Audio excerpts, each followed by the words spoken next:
President Donald Trump says he is directing the opening of a detention center at Guantanamo Bay, Cuba. He says it will hold up to 30,000 immigrants illegally living in the United States and who cannot be deported to their home countries.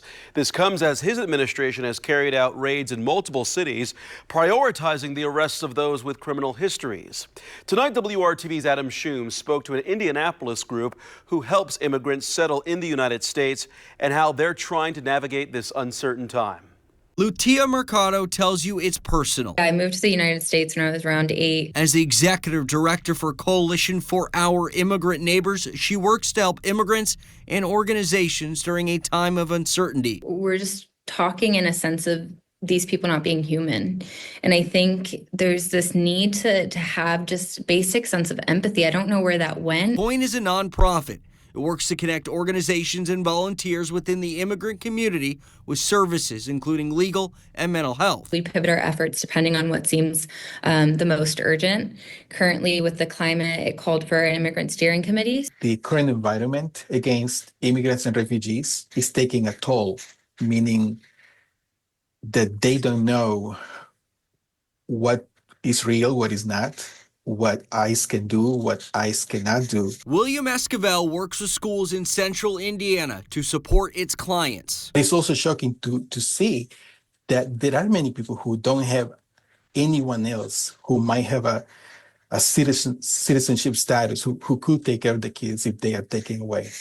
And we are talking not about criminals. We're talking about regular people. Now the nonprofit is trying to navigate a time that have many on edge. I would just say have some empathy and look at these people as people because they're humans. In Indianapolis, Adam Shums, WRTV. If you are looking for more information or to get involved, you can find it in this story on our website at WRTV.com.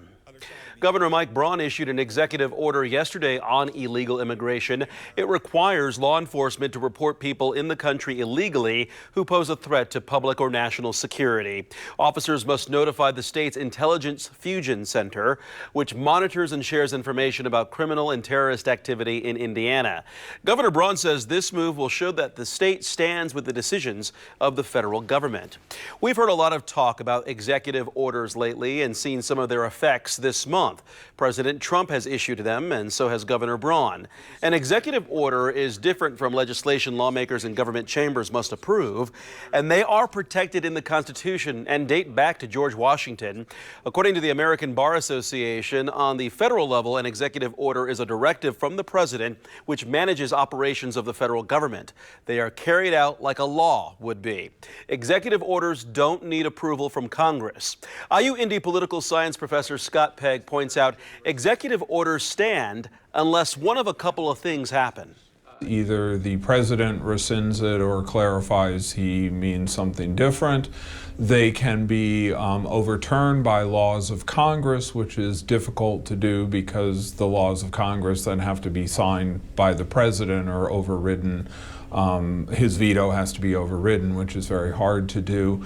Congress can also, if it doesn't like the executive order, restrict funding to implement it. If it's something that requires funding, they can say no Department of Defense budget money will be used for this specific purpose that is in the executive order. The courts can also review and halt executive orders, as we saw with the TikTok ban and the federal spending freeze. President Franklin D. Roosevelt issued the most executive orders, more than 3,000, during his 12 years in office.